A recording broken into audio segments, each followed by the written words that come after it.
Welcome to our channel. Before we dive in, don't forget to hit that subscribe button and drop a comment below, telling us where you're watching from. We'd love to hear your thoughts and keep the conversation going. Also share this video to your friends and loved ones, and turn on post notifications so you don't miss future videos from us. Thank you as you do so. Sit back and relax as we dive into the story. The champagne flute in Stephen Evans's hand was a prop. The baccarat crystal, thin and impossibly clear, was worth a lot of money, but to him, it was just part of the set dressing. From his vantage point on the sweeping marble staircase, he looked down upon his Diamond Jubilee birthday gala. 60 years. 6 decades of climbing, conquering, and accumulating. The ballroom of the Pierre Hotel was a shimmering sea of black tie and haute couture, a living, breathing monument to his own success. It was, by any objective measure, perfect. The string quartet played a discreet Vivaldi. The air carried the subtle, expensive scent of white orchids, flown in from Thailand that morning. Laughter, the particular pitch of old money and new power, rippled through the crowd.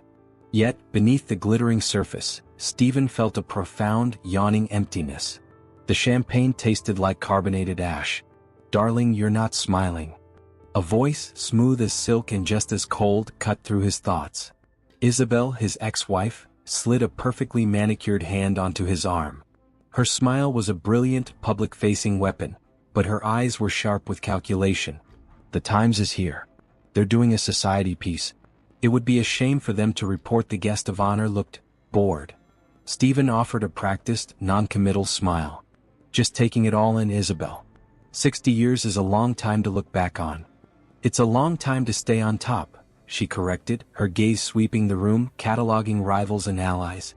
Speaking of which, Alistair from the SEC is by the caviar station. You should go and be charming. Reassure him your latest merger isn't a monopoly in the making. He felt a familiar tension tighten his jaw. This was his life. A perpetual performance for shareholders, regulators, and the social elite. Every conversation a transaction, every smile a strategic move. He extracted his arm. "I'll get to him." Isabel's eyes narrowed slightly, but she was swept away by a congressman's wife, her laughter echoing falsely in his ears. He descended the stairs, moving through the crowd like a shark through familiar waters. Hands reached out to clasp his, voices layered with admiration and envy offering congratulations. "Stephen, magnificent party? To 60 more years, Evans." He accepted it all with a nod, the words washing over him without leaving a mark. He was the sun at the center of this particular solar system, and every planet orbited him, reflecting his own light back in a way that had grown blinding. He found a momentary refuge near a towering ice sculpture, its intricate, melting form a metaphor he didn't want to examine too closely. This was the pinnacle. The Diamond Jubilee. The celebration of a life spent building an empire. So why did it feel like a gilded cage? The luxury was a given, the admiration a constant, but it was all hollow. There was no warmth in it, no genuine affection. Only the cold, hard calculus of influence. His oldest friend, Robert Oakley, clapped him on the back, his face ruddy and genuinely cheerful. "There he is. The man of the hour. Feeling your age yet, you old bastard?" A genuine smile, the first of the evening, touched Stephen's lips. Robert was one of the few who remembered him before the private jets and the billion-dollar deals, back when success was measured by a closed contract on a midtown office building. "Only when I look at you, Robert," Stephen retorted, the familiar ribbing a comfort. "Well, brace yourself then," Robert chuckled, his eyes twinkling. "My secret weapon just arrived from Paris. Prepare to feel ancient." Stephen followed Robert's gaze across the ballroom, toward the grand entrance. And then time stopped. The crowd seemed to part, a visual effect created solely by her presence. It was Kirsten, Robert's daughter. The bright-eyed, gawky girl he remembered from long ago summers, who used to build precarious sandcastles on the beach near his Hampton estate. That girl was gone. In her place stood a woman who commanded the very air around her. She was breathtaking. Her skin, a rich, deep mahogany, seemed to glow under the crystal chandeliers, a stunning contrast to the ivory silk of her column gown. The dress was deceptively simple, clinging to a figure that was all confident curves and elegant lines. Her hair was pulled back, revealing the line of her neck and a face of striking symmetry, high cheekbones, a full, sculpted mouth, and eyes that even from a distance held a fearless intelligence. She wasn't just beautiful, she was self-possession personified. She greeted a waiter with a warm, easy smile that seemed to light up her entire corner of the room, a stark contrast to the calculated smirks and bored glances that filled the rest of the space. Stephen felt the air leave his lungs in a quiet, involuntary rush. The champagne flute suddenly felt heavy in his hand. The drone of the party faded into a distant hum. Every carefully constructed wall, every layer of cynical armor he'd spent decades building, seemed to crack and shift. "Stunning, isn't she?" Robert said, his voice brimming with paternal pride. "Finished her master's in art curation. Just landed a plum job at the Met. I told her she didn't have to come all this way for my boring old friend's party, but she insisted." Boring. The word echoed absurdly in Stephen's mind. Nothing about this moment was boring. As if sensing the weight of his stare, Kirsten's gaze lifted and found his across the 30 yards of crowded ballroom. Her eyes, a warm cognac brown, didn't flicker away with polite deference. They held his. A small, knowing smile played on her lips, not the shy grin of a girl remembering a family friend, but the calm, assessing look of a woman meeting a man's stare head-on. In that single, charged glance, Stephen Evans, the billionaire mogul who commanded boardrooms and moved markets, was utterly and completely disarmed. The glittering cage around him didn't just feel empty, it now felt intolerable. For the first time in 20 years he wanted someone, that wasn't already his. And the terrifying, exhilarating thought whispered through him. This was not a deal to be made. This was a fire, and he was already stepping too close to the flame. The composure that had been Stephen's trademark for 40 years abandoned him. He stood frozen, the echo of Robert's voice a distant murmur. The cognac warmth of Kirsten's gaze held him pinned, a specimen under a microscope. Then, with a slight, almost imperceptible tilt of her head, she broke the connection, turning to accept a glass of champagne from a passing tray. The spell shattered, and the roar of the party rushed back in, deafening. Stephen became acutely aware of the weight of his own body, the stiff fabric of his tuxedo shirt, the rapid, unsteady rhythm of his heart. It was a physiological response he hadn't experienced in decades. The thrill of the hunt, yes, but this was different. This was the ground shifting. "I see she's still got that effect," Robert chuckled, misreading Stephen's silence for simple astonishment. "Takes after her mother, God rest her soul. Turns every head in the room without even trying. Come on, you have to say hello. She'd never forgive me if you didn't." Stephen's first instinct, the one honed by a lifetime of boardroom coups and hostile takeovers, was to retreat, to analyze the threat. But Robert was already steering him through the crowd, his hand a firm pressure on Stephen's back. The 30-yard journey felt like a mile. He watched the subtle shift in the people around Kirsten. Men straightened their postures, women's smiles became tighter, more assessing. She was a new variable in their carefully balanced equation, and they didn't know how to solve for her. "Kirsten, my dear, look who I found skulking by the ice swans," Robert boomed. She turned, and the full force of her presence was even more potent up close. The ivory silk of her gown highlighted the rich tone of her skin. Her perfume was something elusive and clean, vanilla maybe, a world away from the cloying florals that filled the air. "Stephen," she said, and his name on her lips was not the deferential Mr. Evans of her youth, nor the transactional Stephen of his peers. It was a statement, an acknowledgement between equals. She offered her hand not for a shake but a graceful, expectant gesture. He took it, his larger, calloused hand enveloping hers. Her skin was soft but her grip was firm.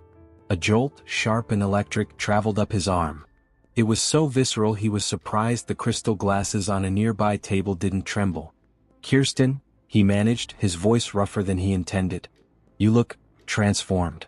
Her smile widened, revealing a flash of straight, white teeth. "It's been almost 10 years, Stephen. I'd hope I'm not still the girl who fell off your paddleboard and lost a snorkel." The memory, long buried, surfaced with startling clarity. A sun-drenched day, her teenage shrieks of laughter, the frantic search in the murky water. He had dived for it himself, to her immense, giggling embarrassment. "I'd forgotten about the snorkel," he said, a genuine, surprised laugh escaping him. It felt foreign on his tongue. "I haven't. It was my favorite one." Her eyes sparkled with mischief. "But I've forgiven you for not recovering it." Robert, beaming at the successful reunion, was hailed by a business associate. "Duty calls." Don't let him bore you with merger talk, Kirsten. Make him tell you a funny story for once. With a final affectionate squeeze of his daughter's shoulder, he was gone, leaving them standing in a bubble of sudden, charged intimacy. The silence stretched for a beat too long. Stephen, a man who never struggled for words, found his mind blank. It's a beautiful party, Kirsten offered, rescuing him. Her gaze swept the room, not with awe, but with a curator's analytical eye. Though the art is predictable. A lot of safe, expensive choices. It doesn't say Stephen Evans, it says money. He stared at her, stunned by her audacity. No one spoke to him like that. No one dared. Isabel would have called it vulgar. His board would have called it insolent. He found it exhilarating. And what does Stephen Evans' art say? He asked, genuinely curious. Something with more edge. More passion. Less gold leaf. She took a sip of her champagne, her eyes never leaving his. I read about your acquisition of that struggling robotics firm in Pittsburgh. That wasn't a safe choice. That was a vision. Your public persona is all Gilded Age, but your business moves are all sharp, brutalist lines. The dissonance is fascinating. He felt seen in a way he hadn't in years. People saw the empire, the wealth, the power. They didn't see the mind that still thrilled at the risk, at the raw creation of it all. The terrace is less gilded, he heard himself say. The words were out before his better judgment could stop them. The view is the real art. If you'd like a critique. Her cognac eyes held his, and for a moment, he was certain she would refuse, that she would see through his transparent ploy for isolation. Then that small, knowing smile returned. I'd like that. He led her through a set of French doors, the humid night air a welcome shock after the climate-controlled ballroom. The sounds of the party muted instantly, replaced by the distant, rhythmic hum of the city. New York sprawled before them, a breathtaking tapestry of light and ambition. A view he owned from this height, yet one he rarely stopped to truly see. There, he said, gesturing to the skyline. No gold leaf. No, she agreed, leaning against the stone balustrade. The city lights reflected in her eyes. It's better. It's real. They stood in comfortable silence for a moment, the tension of the ballroom softening into something else, something more potent and private. Your father said you're at the Met. Congratulations. Thank you. It's a dream.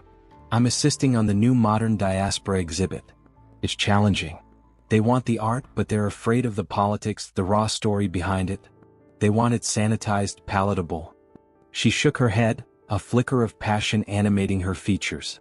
True art isn't palatable. It should disturb the comfortable. And comfort the disturbed? He finished, the old adage coming to his lips. She looked at him, a new respect in her gaze.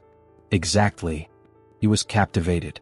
Her wit, her conviction, the effortless way she held her space in the world, it was a potent antidote to the hollow luxury he just escaped. He found himself telling her about his first major deal, not the sanitized version for Forbes, but the real story, the sleepless nights, the moment he'd almost lost it all, the sheer, terrifying thrill of the win. She listened, not as a sycophant, but as an intellectual equal, asking sharp questions, challenging his conclusions. He was so engrossed, he stepped closer to emphasize a point, his hand gesturing. As he did, the back of his fingers accidentally brushed against the bare skin of her arm. The contact was brief, a whisper of a touch, but it was like a lightning strike. A jolt, far more intense than the handshake, slammed through him. It was heat and electricity, a primitive, undeniable charge. He froze mid-sentence, his words dying in his throat. Her eyes widened, her lips parting in a soft, involuntary gasp. The air between them crackled, thick and heavy with a sudden, forbidden awareness. The world narrowed to this balcony, to the point of contact still burning on his skin, to the dilated pupils of her eyes. The unspoken boundary between his oldest friend's daughter and the woman standing before him evaporated in that single, searing instant. He saw the same shock, the same dizzying recognition in her face. Stephen took a sharp, deliberate step back, breaking the contact. The night air felt cold where her warmth had been. "We should," he began, his voice gravelly, his composure in tatters. "We should go back inside." Kirsten simply nodded, her breath a faint mist in the cool air. She didn't move, her gaze still locked on his, a silent acknowledgement of the chasm that had just opened up between them. The spark had been struck. and they were both already beginning to burn. The following week was an exercise in exquisite torture. Stephen sat through high-stakes meetings, his body present in plush boardrooms while his mind was perpetually trapped on that balcony, feeling the ghost of her skin against his. The city, his city, had become a map of her absence.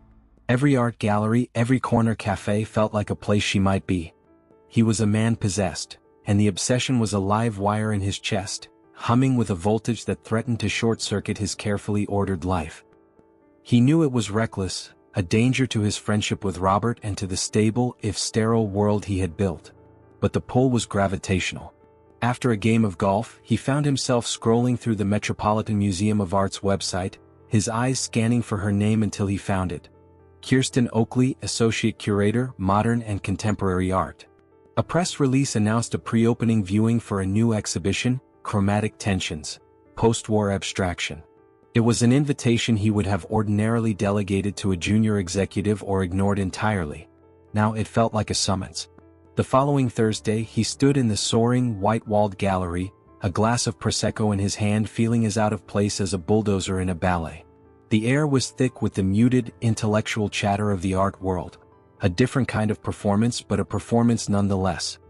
He nodded at a few recognizable faces, billionaires and trustees who looked mildly surprised to see him. He offered no explanation, his attention laser-focused on scanning the room. And then he saw her. She was standing before a massive, violent splash of crimson and black, surrounded by a small, attentive group. She wasn't in ivory silk tonight, but in a tailored, hot pink pantsuit that hugged her frame, projecting an aura of sharp, professional competence. She was speaking, one hand gesturing toward the canvas, her expression animated.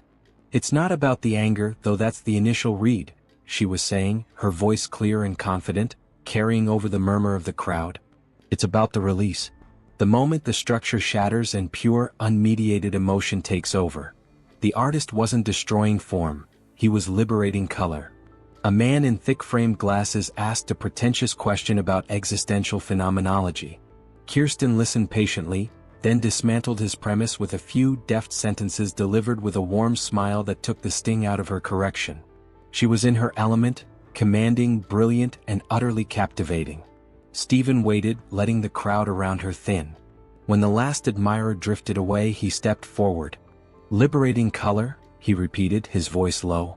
Kirsten turned.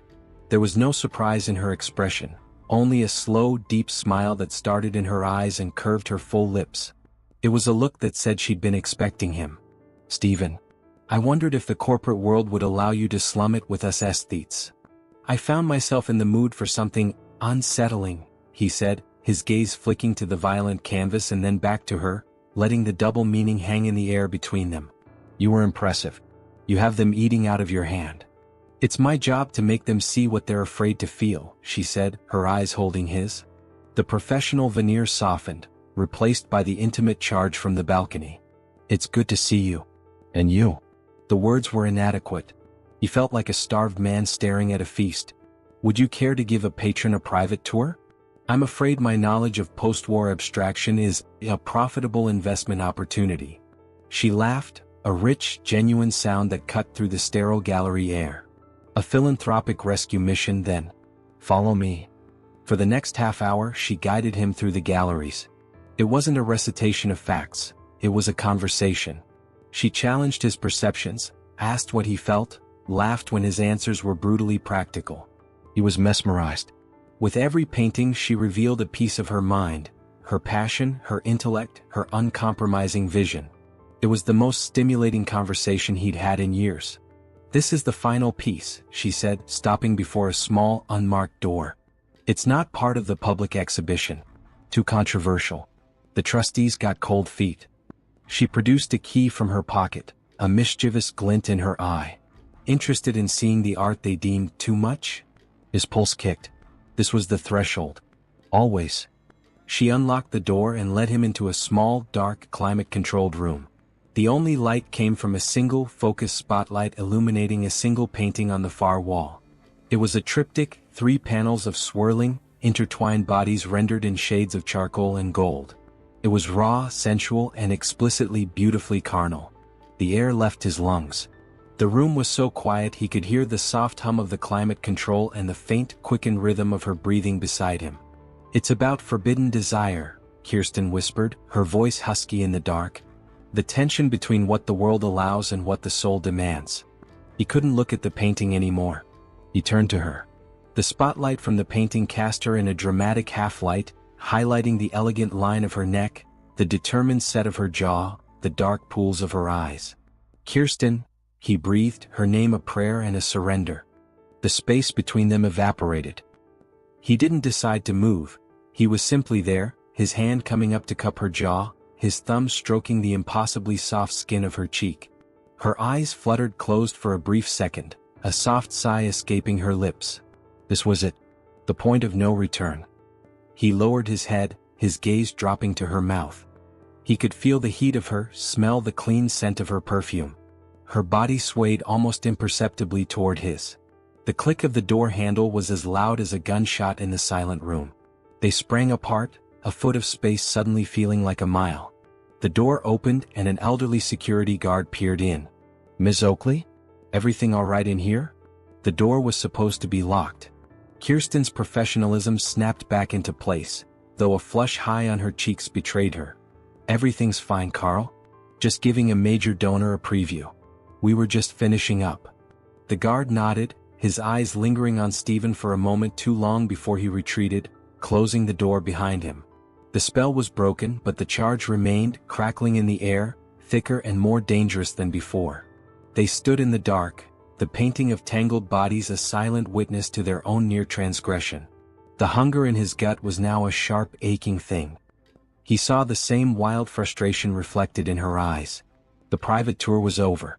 The seduction, however, had just begun. The ride back to his penthouse was a study in excruciating tension. Stephen sat in the oppressive silence of the Rolls-Royce's cabin, the partition raised, the world outside a muted blur of light and motion. Kirsten was a still, quiet presence beside him, her gaze fixed on the window, her hands clasped tightly in her lap. The air was thick with everything that had been left unsaid in the dark gallery room, with the ghost of the kiss that had been so violently interrupted. He had offered to take her home. She had shaken her head, her voice a low, steady thrum. Not yet. Those two words had sealed their fate. Now the private elevator ascended his building, the numbers ticking higher with a soft, final chime. The doors slid open directly into his home. It was not the opulent, gilded cage of the public spaces in his life. This was his sanctuary, all clean lines, floor-to-ceiling glass, and breathtaking, panoramic views of the Central Park Reservoir and the glittering skyline beyond. The only light came from the city itself, painting the minimalist furniture in shades of silver and shadow. Kirsten stepped out of the elevator and walked slowly to the window, her silhouette a dark, elegant cutout against the sprawling tapestry of light. She didn't speak, just absorbed the view, the sheer scale of his world. "It's like living inside a king's ransom," she said finally, her voice soft. "It's a vantage point," he replied, coming to stand beside her, close but not touching. The few feet between them felt like a charged field. "It allows you to see everything. It also reminds you how far the fall is." She turned to face him. In the dim, reflected light, her eyes were bottomless. "Are you afraid of falling, Stephen?" The question was a direct hit. It stripped away the billionaire, the mogul, the friend of her father, and went straight to the core of the man who felt the creeping emptiness, who had been jolted awake by her presence. "Not until a week ago," he answered, the truth torn from him. He saw the impact of his words in the slight parting of her lips, the quickening of her breath. He reached out, his fingers gently tracing the line of her jaw, a mirror of the aborted gesture in the gallery. This time there was no interruption. Her skin was warm silk under his touch, and a shiver ran through her. "This is a very bad idea," she whispered, her eyes locked on his, even as she leaned infinitesimally into his caress.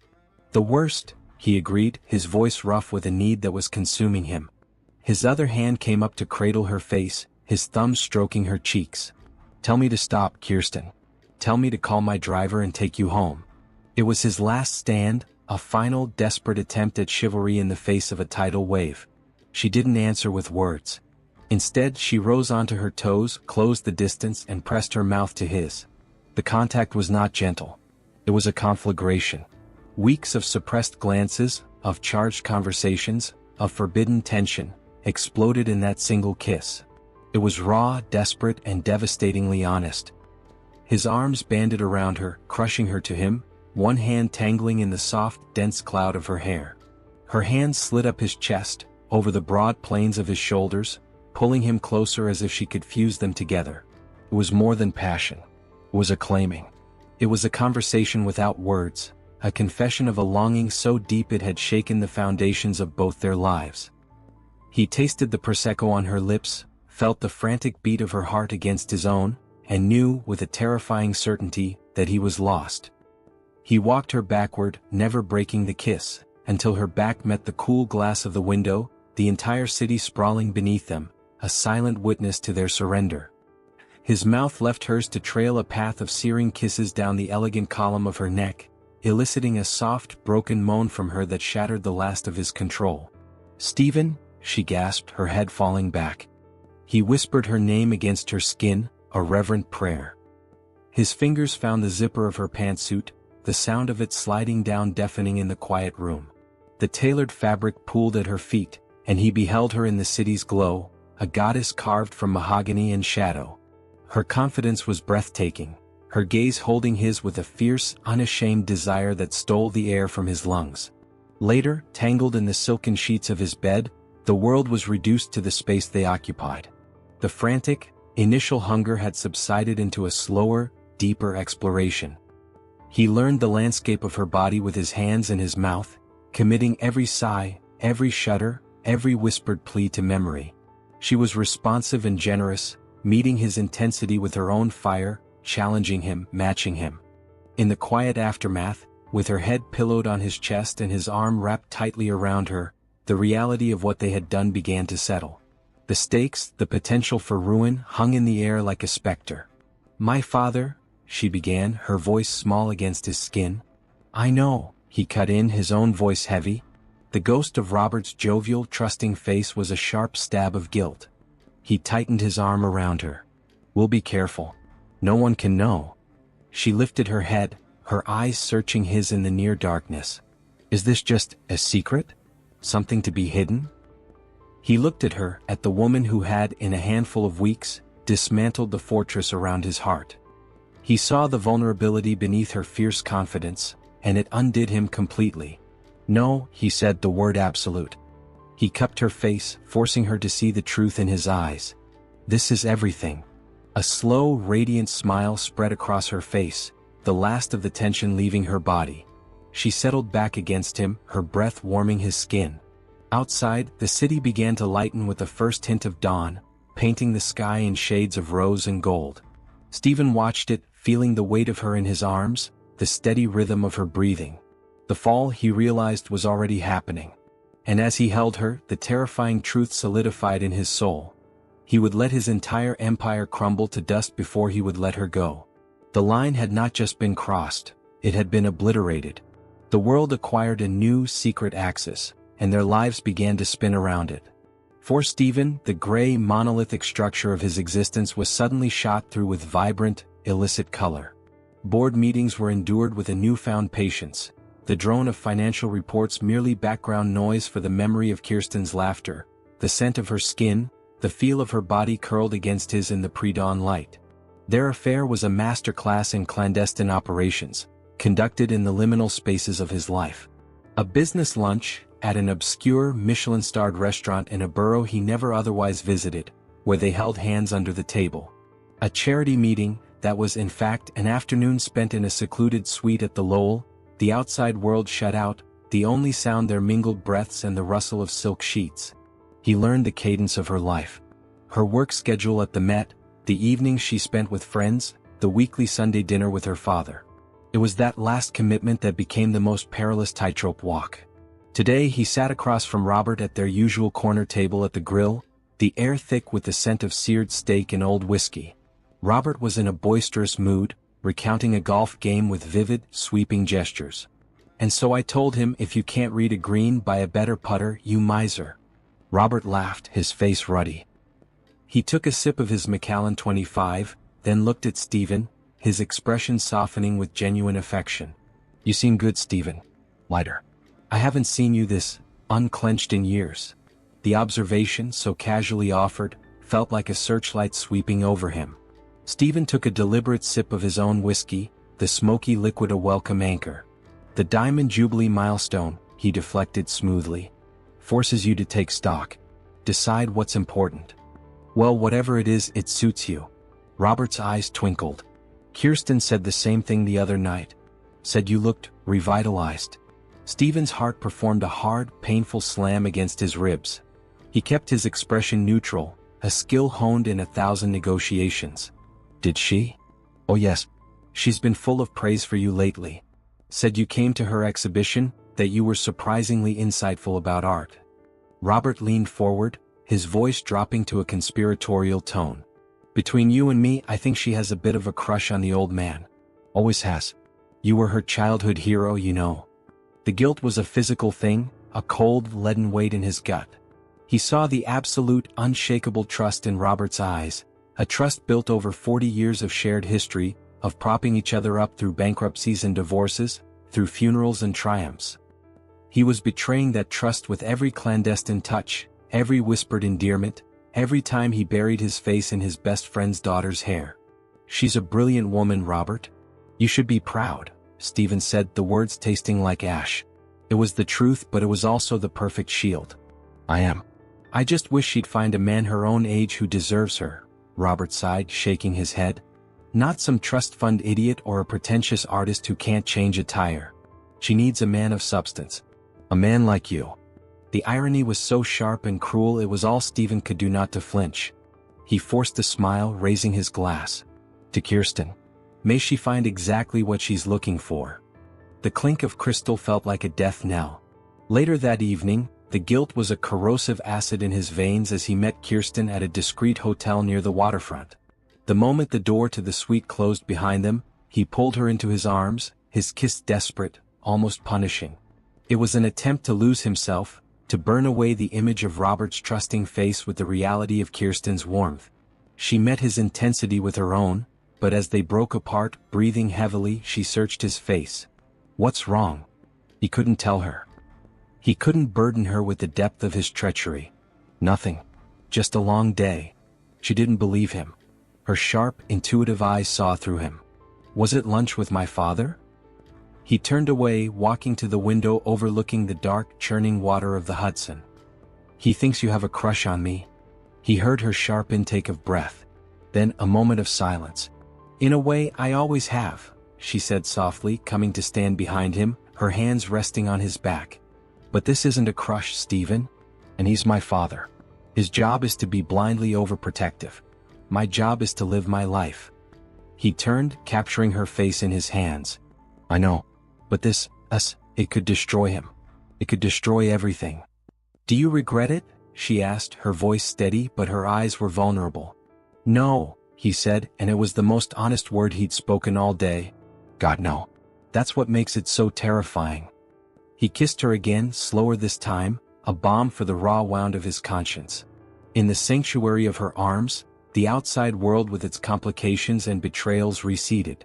Here there was only the truth of their connection, a raw, reckless, and consuming thing that felt more real than anything he had ever known. But as they lay entwined later, a different shadow fell over him. Isabel. His ex-wife's instincts were as sharp as a scalpel, and her jealousy was a perpetual, low-grade threat. She had too much to lose if he publicly moved on, and she had a network of spies in this city, disgruntled employees, social climbers, private investigators on retainer. The web of their secret was holding for now. But he could feel the strands straining, threatened by the weight of a father's trust and an ex-wife's venom. The paradise they had built was fragile, and he had the chilling premonition that the first crack was already beginning to form. The text from Isabel was a tripwire, snapping the illusion of safety. Stephen's world, which had for weeks felt expansive and newly alive, suddenly contracted into a fortress under siege. He doubled down on discretion, his meetings with Kirsten becoming even more sparse and carefully orchestrated. The strain began to show in the tight line of his shoulders, the new tension that lived behind his eyes even when he smiled. Kirsten felt it too. The stolen afternoons began to carry a frantic, desperate edge. The laughter was quieter, punctuated by long heavy silences where the specter of discovery loomed large. "It's Isabel, isn't it?" Kirsten asked one rainy afternoon. They were in a borrowed apartment belonging to a business associate overseas, the sterile decor a stark contrast to the heat of their affair. "She knows something." Stephen stood at the window watching the rain sheet down the glass. "She suspects. There's a difference. Isabel deals in suspicion. It's her currency. And what happens when she has proof?" Kirsten's voice was calm, but he could hear the fear beneath it. He had no answer. The corporate battles, the hostile takeovers, they were games with known rules. This was uncharted, emotional territory where the collateral damage would be human. The confrontation came not from Isabel directly, but through the channel she knew would cause the most pain. Robert called, his voice uncharacteristically flat, asking Stephen to come to his club. "A drink? Now." The atmosphere in the oak-paneled library of the club was frigid. Robert wasn't at their usual table. He sat in a high-backed leather chair in a secluded corner, a single untouched glass of whiskey on the table before him. He didn't look up as Stephen approached. "Robert." Robert's head lifted slowly. The joviality was gone, replaced by a devastation that made Stephen's blood run cold. In his hand he held a single photograph. He didn't speak, just slid it across the polished mahogany. Stephen's heart stopped. It was a shot taken from a distance with a long lens but crystal clear. Him and Kirsten, 3 days ago, leaving the waterfront hotel. His hand was on the small of her back, his head bent toward hers in an intimate, possessive gesture. The look on his own face, one of naked adoration, was the most damning evidence of all. The air left the room. Stephen's carefully constructed world tilted on its axis. "Isabel," Robert said, his voice a low, ragged tier of sound.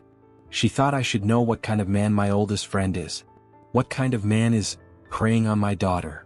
The word preying was a physical blow. "Robert, it isn't like that." "Then what is it like, Stephen?"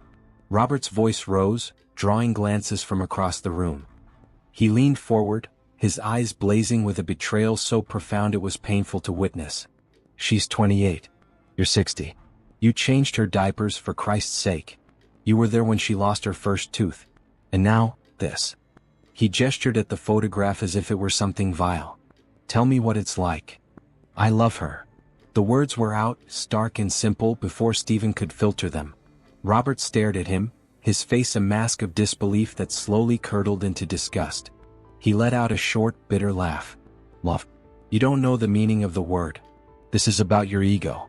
Your midlife crisis. You saw something young and beautiful and vibrant, and you decided to take it, consequences be damned.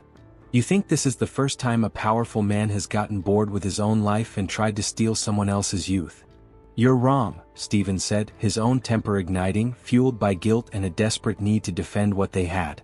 "What I feel for her is the most real thing that has happened to me in 20 years. She makes me feel alive." "At what cost?" Robert roared, slamming his hand on the table. The glass of whiskey jumped, splashing amber liquid onto the wood. "At the cost of our friendship? At the cost of her relationship with her father? At the cost of her reputation? Or did you just not think that far ahead, too consumed by your own passion?" Each question was a lash, and Stephen had no defense. He had thought of the cost, obsessively, but hearing it laid bare by the man he was betraying was a form of torture. Robert stood up, his body trembling with rage and hurt. He picked up the photograph, looking at it one last time with a shudder of revulsion before shoving it into his jacket pocket. "Stay away from her, Stephen." The command was quiet, final, and deadly serious. "You have built an empire. You have more money and power than you could ever need. But if you continue this affair with my daughter, I will make it my life's work to burn it all down. I will resign from your board. I will call every contact we share and tell them exactly what you've done. I will stand in front of every camera that will have me and tell the world that Stephen Evans is a man without honor, without loyalty, a man who preys on the children of his friends." He took a step closer, his voice dropping to a venomous whisper. "I will destroy everything you've built. And I will enjoy it."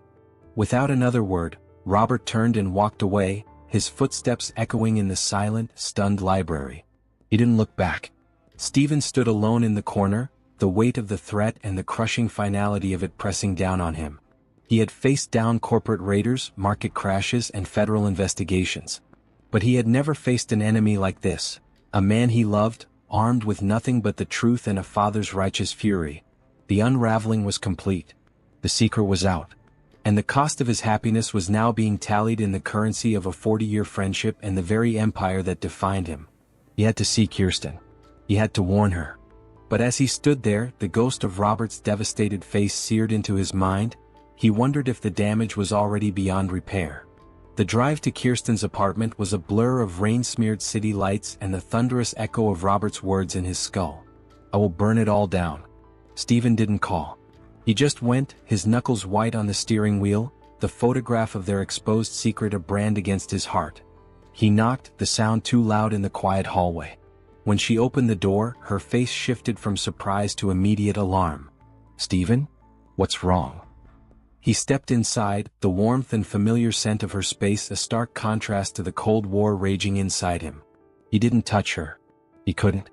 He just looked at her, drinking in the sight of her, wondering if it was for the last time. "Your father knows." The color drained from her face. "How?" "Isabel." She gave him a photograph. "Of us. Leaving the hotel." He saw the moment the reality of it hit her. The violation, the betrayal, the impending fallout. Her hand flew to her mouth. "Oh God." "He confronted me at the club." Stephen's voice was hollow. "He told me to stay away from you. He said if I didn't he would destroy me. Resign from the board, tank my reputation, burn my empire to the ground." Kirsten stared at him, her eyes wide with horror. The life they had been cautiously building in the shadows was suddenly exposed to a scorching, unforgiving light. "What did you tell him?" she whispered. "I told him I loved you." A single tear traced a path down her cheek. And he called it a midlife crisis. "Go." "He said I was preying on you." The word tasted like poison. "He meant it, Kirsten. He will do it." He saw the conflict tear through her, the fierce, independent woman who demanded to live her life, and the daughter who loved her father. He saw the moment she made her choice. Her spine straightened, her chin lifted. The vulnerability was burned away, replaced by a defiant fire. "Let him." Stephen stared at her. "What?" "Let him try," she repeated, her voice gaining strength. "Do you think I care about your reputation? Your board? Your empire? I care about you. The man who looks at me like I'm the only real thing in a world of props. If your empire is so fragile that the truth of who you love can shatter it, then it was built on sand." Her words were a quake, shaking the very foundations of his identity. For 40 years, his worth had been measured in assets and acquisitions. Now this woman was telling him it was all meaningless. And he believed her. "He's your father," Stephen said, the words a painful rasp. "I will not be the reason you lose him. You won't be. His prejudice will be." She closed the distance between them, her hands coming up to frame his face, forcing him to look at her. "This is my choice, Stephen. It has always been my choice. I'm not a girl you corrupted. I am a woman who fell in love with a man. The only question is, are you going to let him frighten you into giving me up?" In her eyes he didn't see the ruin Robert promised. He saw a future. It was messy and complicated and would cost him dearly, but it was real. It was the view from the balcony, not the gilded cage of the ballroom. He covered her hands with his own, his decision crystallizing with a terrifying, absolute clarity. No. The next 48 hours were a controlled detonation. Robert, true to his word, resigned from the board of Evans Capital with a scathing, private letter that was immediately leaked. The financial news channels buzzed with speculation. Shock resignation of Evans's closest confidant sends shockwaves. Stephen didn't hide. He called an emergency board meeting and, looking each stunned director in the eye, confirmed the rumor. "My personal relationship with Kirsten Oakley has caused an irreparable rift with her father, Robert Oakley. I understand the concerns. But I will not be ending it." The silence in the room was deafening. Isabel, sensing blood in the water, gave a carefully worded, venomous quote to a society blog, painting Stephen as a reckless, aging libertine and Kirsten as a naive social climber. Through it all, Stephen worked. He fortified his company, reassured his biggest investors personally, and watched his stock price stutter and dip. It was a hemorrhage, but not a fatal one. The empire was wounded, but it would survive. His friendship with Robert, he knew with a profound sorrow, would not. The final act was a press conference he hadn't planned. He was leaving his office building, a phalanx of reporters shouting questions about Robert, about Isabel, about his company's falling shares. He usually ignored them, walking stoically to his waiting car. But today he stopped. He turned and faced the shouting crowd, the microphones, the flashing cameras. He saw Kirsten watching from the edge of the scrum, her face pale but resolute. He held up a hand and the crowd fell silent, hungry for the scandal. "I have one statement," he said, his voice calm and clear, carrying over the noise of the city. "For 40 years I have measured my life in wins and losses, in mergers and acquisitions. I built an empire because I didn't know what else to build. Recently I found something more valuable. Her name is Kirsten Oakley. She is brilliant, kind, and the most honest person I have ever known. What exists between us is real. It is the one thing in my life that is not a transaction. I will not apologize for it and I will not hide it. That is all." He didn't take questions. He stepped away from the microphones and walked directly to Kirsten. The cameras flashed, capturing the moment he reached for her, his hand finding hers, their fingers lacing together. It was a simple, defiant gesture. He didn't look back at the chaos he'd left behind. He looked only at her. Later, in the quiet of her apartment, the world was still spinning, the fallout still settling. But in the space between them there was only peace. The cage was gone. He had chosen the fall, and in her arms, he had found the ground. "It's going to be a mess for a while," he murmured, his lips against her hair. She leaned back, her cognac eyes full of a love that felt like absolution. "Let it be a mess," she said. "As long as it's our mess." For the first time in 60 years, Stephen Evans had nothing left to prove, and everything left to live for. The cost had been everything he built, but the reward was everything he was. If this story touched your heart, remember, sometimes the smallest steps lead to the biggest changes. Share your thoughts in the comments and subscribe and join us for more stories that prove compassion can change the world.